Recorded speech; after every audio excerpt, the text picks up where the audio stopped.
in la dhamaystiro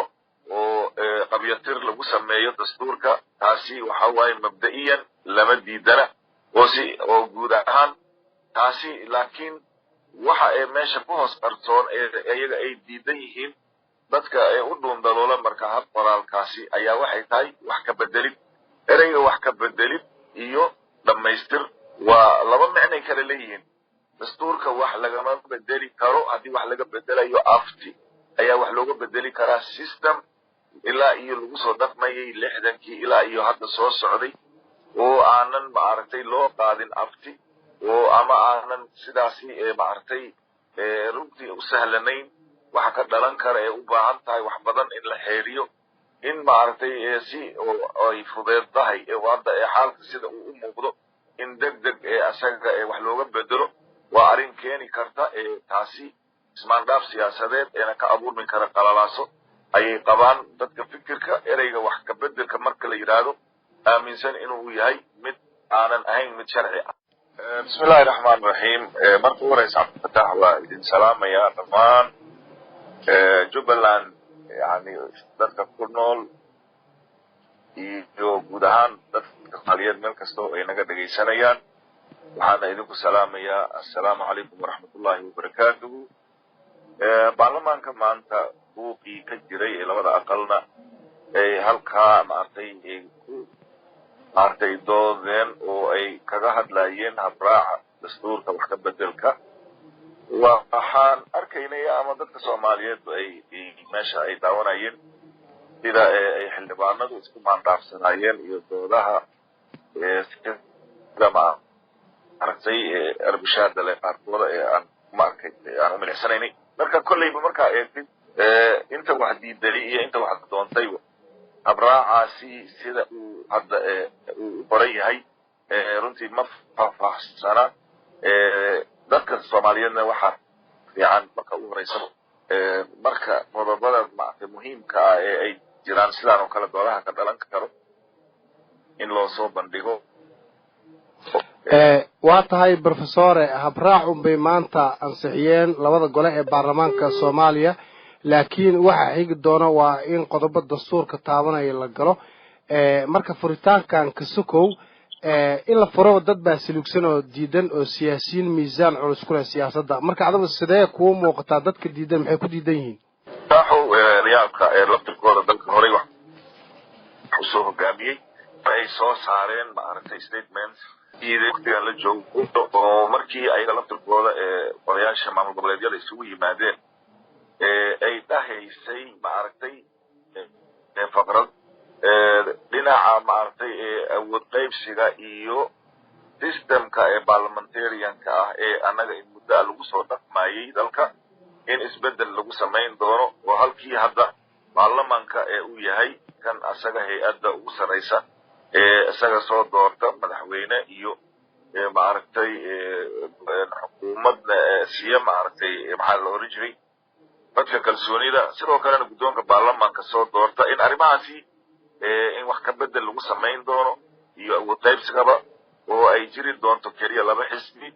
oo halkaana madaxweyne iyo madaxweyne ku-xigeen ay ka soo bixi doonaan sidaa maaragtay ayaa habraaca iyo in la iswaafajiyo qodobkaasi ayaa meesha yeelay kaas waaye midka aadka loogaga soo horjeedo oo ay dadka odayaasha soo saaray statementigaasina ay ku xuseen xildhibaanadana hadda doodooda iyadana ay taasi ay daba taagan tahay waa tahay professor waxaan rabaa inaan wax kaa weydiiyo mar haddii habraacan la isku raacay oo la ansixiyey waxa haray waa in dastuurka la gudagalo waxaan rabaa dadka diidan in dastuurka wax laga bedelo maxay ku diidan yihiin markaad dhinacyo badan ka fiiriso adiga waxaad tahay nin muddo ku dhow 30 sano siyaasadda Soomaaliya faraha kula jiray aad baad u mahadsan tahay Cabdulfataax horta sideedaba inta badan dadka Soomaalida annaga wax aanan ku baraarugsanayn laakiin adduunka marka qodobo oo dastuuri ah ama marka heshiisyo la wada gelay oo aad looga taxadiro oo aanan xataa aan lagu khiyaamaynin hakadka maartay meesha lagu qoro ama yani ay u baahan tahay meel dhibic maartay ama fulistoog ama joogsi waxaasi ama xarfaha weyn ayaa wax kale iska badayaan qoraalka ayaa la isku khiyaameynaya marka meeshan laba ayaa meeshan isbarbartaalo oo isdiidan in la dhammaystiro oo qabyatir lagu sameeyo dastuurka taasi waxa waaye mabda'iyan lama diidana oo guud ahaan taasi laakiin waxa ay meesha ku hoos qarsoon iyaga ay diidan yihiin dadka ay u dhuundaloola marka hab qoraalkaasi ayaa waxay tahay wax ka bedelid ereyga wax ka bedelid iyo dhammaystir waa laba macnay kala leeyihiin dastuurka wax lagama bedeli karo haddii wax laga bedelayo afti ayaa wax looga bedeli karaa system ilaa iyo lagu soo dhaqmayay 60kii ilaa iyo hadda soo socday oo aanan maaragtay loo qaadin afti oo ama aanan sidaasi maaragtay runtii u sahlanayn waxa ka dhalan kara ee u baahan tahay wax badan in la xeeriyo in maaragtay si ay fudeed tahay hadda xaalka sida uu u muuqdo in degdeg asaga wax looga bedelo waa arrin keeni karta taasi ismaandhaaf siyaasadeed eena ka abuurmi kara qalalaaso ayay qabaan dadka fikirka ereyga wax ka bedelka marka la yiraahdo aaminsan inuu yahay mid aanan ahayn mid sharci ah balse laakiin habka dhamaystir marka la yiraahdo dhamaystir wuxuu noqon karaa inuu qabiyo yahay waa loo yahay dastuurka oo waxa waaye maqaamkii muqdisho iyo maxkamadii sare iyo oo ay ahayd dastuuriga iyo waxyaabihii kale ee loo baahan yahay in lagu qoro laftirkooda maamul goboleedyada ma aanan soo marin markii hore ee baarlamaan mid uu ansixiyay ma aysan ahayn waxay ahayd mid un maaragtay lagu sameeyay maaragtay madal maaragtay oo markaa kaliya madaxweynaha iyo ra'iisul wasaaraha iyo guddoonka baarlamaanka kaliya ay ahaayeen wax dejiyay oo maaragtay qaabkii wax loo qaybsaday iyo sida nidaam ahaan ilaa iyo haddana xataa awoodaha la isku haysto waa tahay professore siyaasiyiinta dowlad goboleedyada qaar diidan haddii aan dul istaagno maamul goboleedka Puntland ayaa diidan in wax ka bedel lagu sameeyo dastuurka marka Puntland markaad fiiriso maxaa iyaga u dhex muuqdo oo siyaasiyiinta qaarna ay u ogol yihiin iyagu laakiin ay u diidan yihiin waa mahadsan tahay horta Puntland ayada anaga sida ay wax u diidan tahay iyo waxa ay damacsan tahay iyo ujeedkeeda runtii taasi aniga ma guda gelayo laakiin waxaan rabaa inaan qeexo maxay heshiis ku ahaayeen maamul goboleedyada oo dhammaan marka la isku daro iyo dowladda dhexe waxa ay qodobaysteen waxaa ka mid ahaa oo aan ognahay oo sharci ay ka dhigeen waxa la yiraahdo wadar ogol in go'aan lagu gaaro taana micnaheedu ay tahay consens haddii ay maaragtay aan loo dhammayn oo maamul goboleedyada oo idil iyo dowladda dhexe in aanu noqon karin go'aankaasi mid loo dhan yahay uu yahay mid qabyo ah marka haddii sharciyadaasi oo ayaga isku waafaqsanayeen oo horeyna sidaasi ay heshiis ay ku ahaayeen Puntland ka maqnaanshaheeda cilad bay u keeni kartaa waxaanan iyada ku lahayn kaalin oo ama aysan ka qayb qaadan sababtoo ah horey dowladani ka horeysay madaxweyne Farmaajo waxaa la ogyahay in Jubaland iyo maartay iyo Puntland ayaga ay ka maqnaayeen oo laba xubnood oo laga sugayay inay in muddo maartay xataa ay qaadatay ilaa iyo 8 bilood in ka badan sidaa darteedna in iyaga ilaa ay ka keenaan in aanan wax la dhaqaajinin markii dambe marka ra'iisul wasaare cusub oo la magacaabay oo khayra meesha uu ka baxay oo ra'iisul wasaarahaasi haddana uu yacni doorashadii oo isaga xukuumadda iyo isaga ay la wareegeen marka kadib ayay labadii xubnood labada dhinacba ay soo kala magacaabeen marka sidaasi ay waxay ku tahay Puntland inay ayada ay ku andacooto anaga wixii hore la gaaray wax kuma lihin ay ahaan anaga mid aan kala ku leenahay waa tahay professore dadka qaar madmadow ay ka muujinayaan waxa maanta ka dhacay baarlamaanka iyo waxa la filayo inay xigi doonaan waxaan rabaa inaan ku weydiiyo Soomaaliya sidaad ogtahay waxa ku furan buuq oo dalka Ethiopia iyo Soomaaliya ka dhaxeeya taasi oo dhulka Soomaaliya iyo badan qayb ka mid ah maamulka Soomaaliland u saxiixay buuqaas iyadoo uu taagnaa in lagu dul furo kani maxay ka dhigan tahay soo ma keenayso kalsooni darro dhinacyada siyaasiyiinta iyo macal shacabku ay qayb ka yihiin wallahi waa su'aal runtii muhiim ah oo meesha ku jirto Soomaalidu waad aragtay dad iska inta badan oo caatifiin ayaa loo badan yahay siyaasiyiintuna ayaga mar waliba ayaga dadka maartay badi maartay dadka fadiilka u shida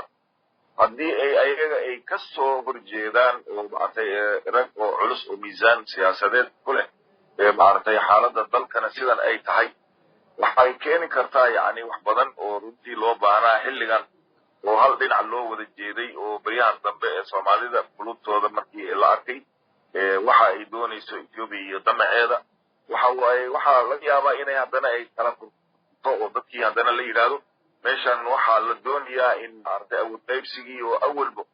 xaq ma ahe maartay xal baa la doonayaa iskaga dhisnay 4.5 wax soo yabiyay iyo dulmi iyo cadaalad darro ka muuqatay hadda hadii la yiraahdo yani labo maartay xisbiya lagu soo koobaya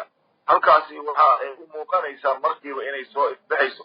awal sharciga cadaalad darro 4.5 ay ahayd hadda waxay ku sii socotaa 2.5 qatay oo in laba reer oo ay kala qaataan madaxweyne ku xigeen wixii ka soo haran ay 0.5 ka ay galaan sidaasi marka maaragtay awood qaybsiga wax ka bedelid ay u baahan tahay yaa haddii hadhowdii maaragtay la yiraahdo gudoomiye baarlamaan oo hadda waxa way qolo ayaa already ay u calaamaysan tahay ra'iisul wasaare iyo madaxweyne oo ayaga laba midkood haday waayaan kale inuu helo ay gentleman agreement ay ku socotaa waxa soo idin baarlamaankii qodobada asaga marka doorashada hanaanka ah deebay maartay ay koox axsaabtii siyaasadeed horay iyo barnaamijkii loo dejiyay iyo sidee ay isku saameyn karaan su'aalo fara badan baa waa tahay professor adigoo aad u mahadsan dhagaha shacabka Soomaaliyeed oo ay taagan yihiin wax ka bedel in dastuurka lagu sameynayo ayay maqleen marka adna qodobaad taabatay oo aad leedahay 4.5 dhibtii lagu qabay dhib ka weyn u baa soo kordhaad leedahay marka bulshada ku dhageysanaysa jecel inay wax ka ogaadaan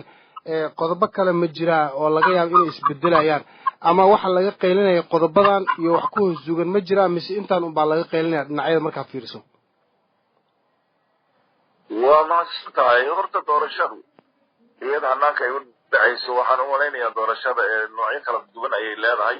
midan waa list mid la leeyahay in la soo qori doono labada xisbi dadka ayaga markaasi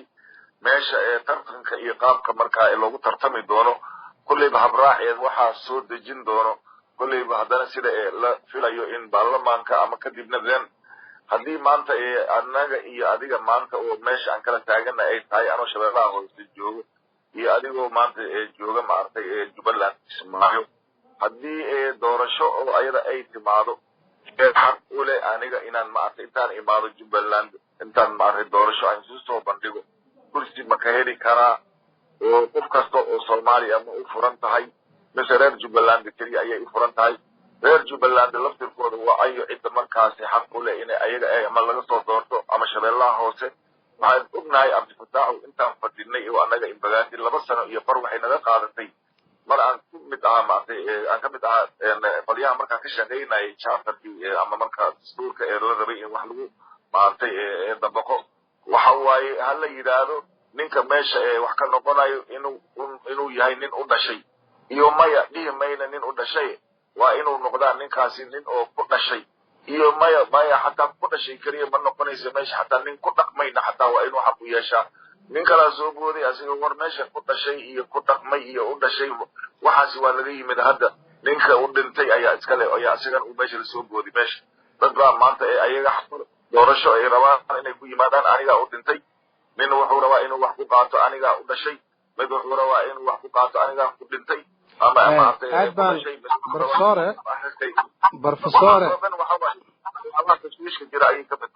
professor aad baan ku gartay waxaan rabaa inaan ku weydiiyo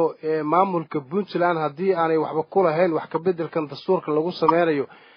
waxa laga yaabaa in caqabad ay ka imaanayso hadiiba sidaas la og yahay dawladda Soomaaliya maxay tahay talaabada ay qaadayso oo dadku ay u arkaan cidna loo joojin maayo loo joojin maayo waa laga soconayaa iyo taasi waxa waaye waa mid Soomaaliya ayada dhibaatada socoto ee maanta u keentay way cidna lagama maarmo qaanuunka waxa waaye waa loo wada siman yahay saraynta sharciga meelaha marka la sheegayo waa in muwaadiniinta ayaga ay noqdaan kuwa ayaga u siman waxa laga qaadanayo go'aan haddii loo baahan yahay wax laysu maaragtay raacsan yahay marka ayaga wadar ogol ereygaasi wadar ogol marka la leeyahay de waxayba ka turjumaysaa inaanan meesha aanan ka maqnaanin hal maamul gobol haddii marka ayaga ay shalay ay ku xeertameen ay yiraahdeen maartay wadar ogolaan wax ku wadaynaa oo annaga ma jirto annaga wax kala dhantaaran laakiin maanta haddana haddii la yiraahdo maya Jubbaland waa laga maarmi karaa hadday isbuurto mayash waa laga tegi karaa koonfur galbeed haddii waxaa la rabay inay markii hore arrintaasi inay ayaga haddii ayaga markaas ay ku darsadaan lacalla ay dhacdo waxa waaye mid keliya loo joojin maayo ama ay tiraado maaragtay haddii ay laga waxaa isku maquuninaynaa maaragtay codeeri maaragtay sida baarlamaanka buu isku maquunay professore madaxdii hore ee dalka madaxtooyada Soomaaliya waxay ku eedeeyeen in kala qaybin bulsho ay wado waxaad la socotay xilligii xukunka ama talada dalka uu joogay Farmaajo hanaan doorasho oo la soo afgartay baarlamaanka maraa jiray oo la diiday si cad waliba looga hortagay marka maadaama madaxtooyada ragga maanta jooga ay shalay dadkii wax diidanaa ay ahaayeen in maanta wax buuq uu ka taagan yahay ay bulshada horgeeyaan marka biseel siyaasadeed iyagu ma soo marin ma la dhihi karaa wallahi cabdifataax horta anigoo aanan toos aanan ugu eedeynaynin runtii madaxtooyada laakiin dhaqanka Soomaaliyeed baaba sidiisa wuxuu yahay qofka maalinta shalay waxa isaga adiga aad ka maqlaysay haddii beri la gaarana waxa waaye wixii shalay wax ka duwan oo isla qofkii ayaa haddana isla isagii ayaad ka maqlaysaa marka Soomaaliduna marka bari inta badan marka ayada waliba ragga siyaasiyiinta ah ayaga ay campaign ay ku jiraan wax allaale wax ay dadka ay u sheegayaan oo ayaga ay ku soo jiidan rabaan oo ama ay qasban rabaan ayaa marka dhabta la gaaro maalintii asiga qofka danta uu ka gaaro qofkii shalay waxa laga yaabaa wixii uu sheegayay iyo waxay ka sugayeen wax ka duwan inay arkaan siyaasadana kulley dad sibay wajiga baartay oo gooni ah ay u leedahay oo ayaga ay u arkaanbo in qaabkeeda inuu sidaa yahay laakiin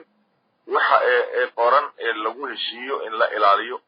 iyo waxa shacabka Soomaaliyeed aan dan ugu jirin dalkana dan ugu jirin dhibaato meeshii laga keenay dawladdan iyo wixii Soomaaliya ku dhacay kala tag iyo burbur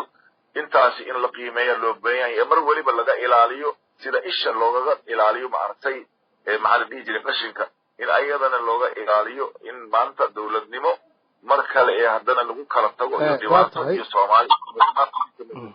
marka sidaasi siyaasiyiinta ku dhaliilay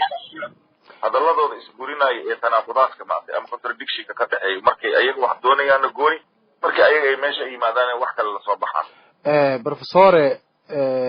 Farmaajo uu tanaasulay xilligiisii arrimaha doorashada waa ogeyd sidoo kale Dani uu tanaasulay Somaliland oo Muuse Biixi uu joogo waqtiga uu ka dhamaaday laakiin guurtidu 2 sano ay wax isu afgarteen baa haddana dib ugu soo celiyay si buuqa uu haro waad la socotaa marka dawladda federaalka oo xamar joogta fadhigeeda uu yahay marka dhinac walba waxyaabihii wax lagu xaliyay marka la fiiriyo Soomaalidu waa isku dhaqan waa dad aad isfahamsan mararka qaarna wax kala qaato waxna isu adkaysan marka dhinacyadaas oo dhan marka la fiiriyo in hadda hawshan aan lagu degdegin soo ma fiicnaan lahayn wallahi cabdifataax horta midaan kaaga duwanahay Soomaalidu markii anaga iska cadifeysanahay ayaa waxaan nidaadaa Soomaalidu waa isku dhaqan waa isku sida waa isku af waa isku kan laakiin aniga isku diina la wada yahay Soomaaliya maanta oo anaga Ilaahay subhanahu wa ta'ala nabigeena ugu soo dhiibay iyadoo ay tahay hal diin oo la yaqaano oo diintaasi xaniifka ah waxa maanta shabaab ay dhigayaan waa ujeedada diin anaga mid ka duwan oo anaga aan haysanin oo ayaga ay haystaan ma jirto dhibka ka yimid maanta socdana waxa lagu salaysiin waaya niman ayaga ay wataan dagaal diineed oo ayaga kaga soo horjeedaan oo halka maanta la isleeyahay waa murtid iyo waa khawaarij wax kala ma waa wax saameyn kule arrimo diineed fikir khaldan meeshii laga yimid aan la garanayn ayaa meesha yaalo oo ummadii Soomaaliyeed lagu kala geeyay oo diini ah waxa kaloo yaalo Soomaalida isku dhaqan baa lagu Soomaalidu ku dhaqan say ku tahay waa gelay oo beer guura ah oo dhaqankooda ka gaar u yahay oo kale waa beeraley oo sidaas oo kale oo dhaqankooda uu ka gaar u yahay maartay oo ama ayaga u gooni ah sidoo kale kuwa kale waa xeebahay ku dhaqay joogaan oo ayaga waa kalluumaysato waxay leeyihiin xeer iyo dhaqan oo ayaga sidaas oo kale ay ku xeertamaan kuwa kale waaba iska ugaarsato ama ha noqdaan ama kuwa magaalo joog ah marka waxaan adoo aad u maadsan professor waxana waxa keenay waa dhaqanka oo aan la isku afgaran karin wax badan laftirkiisa u baahan Soomaaliya isfahan ayada rabto in isla qaadato in laysku marka wax yar professor anoo aad kaaga mahadcelinayo waraysiga aad naga ogolaatay inaan soo koobano ayaan jecelnahay marka laba qodob baan rabaa ugu dambeyn inaan ku soo koobno tii hadda aad wadatay ee ahayd dawladda Soomaaliya wax ma ka baratay saddexdii tanaasul ee farmaajo iyo labada dawlad goboleed Somaliland iyo Puntland ay sameeyeen kulliba taasi dawladda hadda joogta cida loogaga fadhiyaa dadkii hore wixii ay ka tanaazuleen waa wax la soo dhaafay waxay sameeyeen dadkii adiga maanta aad sheegtay oo ayaga u yaalo oo iyo halkii ay mareen oo raadkoodii u muuqdo dawladana raadkii ayadana ay reebtay meeshay marto iyo siday ayadana wax ka yeesho la arki doonay haday tanaazulayso iyo haday ku adkaysanayso mowqifkeeda wixii markaas shacabka Soomaaliyeed ee natiijo ayaga u noqon karaan qiimeynteeda ayaga laga rabaa inay noqdaan kuwa iska hayiraaca iyo ama ayaga laftirkooda go'aanka kan ee muhiimka ah inta qaadan karto waa shacabka hadii ay isu yaqaanaan dawladda sheegay inuu yahay shacabka laakiin shacbigeena wuxuu iska yahay hadii ay laba hatta ay garood ayaga aanan si ay hatta ay yiraahdaan ayna garle ay didna garleedii la sheegi jiray ayaad arkaysaa dad sidaas oo kale ee doonayaan in qarankaani uu ku socdo qarankan hadaanan ninka khaldan la diin waa khaldan tahay joog